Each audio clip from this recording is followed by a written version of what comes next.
حاجتين اوسخ من بعض. اول حاجه الاوساخ اللي سوقوا سمعه النقاب. ليه؟ تلاقي الواحده من دول طالعه بقميص النوم ولابسه لك النقاب. طب ما انت كده يا حبيبتي بتسوقي سمعه النقاب. انت شمال، خليكي شمال.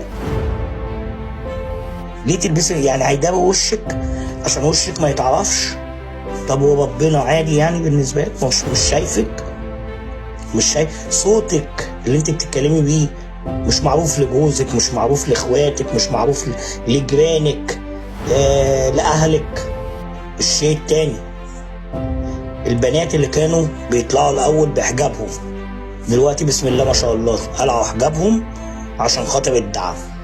بسم الله ما شاء الله، يعني الله اكبر عليكم.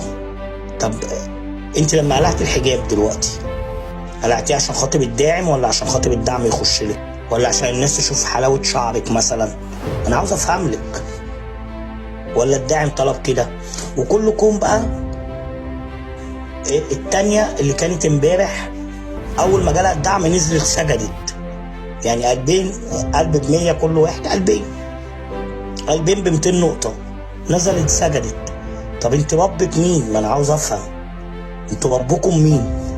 الداعم؟ دي كلها رسائل متبطنة ان احنا لا ننسى عاداتنا، تقاليدنا، الاصول اللي اتربينا عليها، ديننا، كل شيء. خلاص انت دخلت برنامج التيك توك، سيب عاداتك، تقاليدك، اصولك، دينك، سيبه على الباب بره. انت هنا لا ليك لا مله ولا دين. اكبر فتنه في الوطن العربي كامل هو التيك توك. اذا كانوا الكبار بيعملوا كده، الجيل بقى اللي طالع هيبقى شكله ايه؟ طب انتوا عارفين مثلا في الدول الاجنبيه او في الدول الاوروبيه، اي دوله غير عربيه مثلا، يعني عندك امريكا، استراليا، نيوزيلندا، كندا، البلاد دي كلها اهم حاجه عندهم الطفل. انت اولع، الاب والام غروا في داهيه، مش في دماغهم، هم عندهم الطفل ده لما يكبر، مجموعه الاطفال دي او السن او الجيل اللي طالع ده، الجيل ده هيطلع منه المحامي، وهيطلع منه الدكتور، وهيطلع منه الضابط، وهيطلع منه القاضي، وهيطلع منه الممرض، وهيطلع منه الصايع، وهيطلع منه اللي كويس، وهيطلع منه اللي مش كويس. فهم بيهتموا بحاجه اسمها طفل، لان الطفل اللي طالع ده هو جيل المستقبل.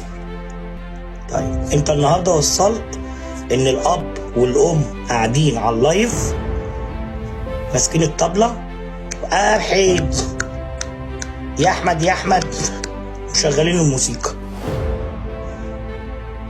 هو ده الجيل اللي هيطلع.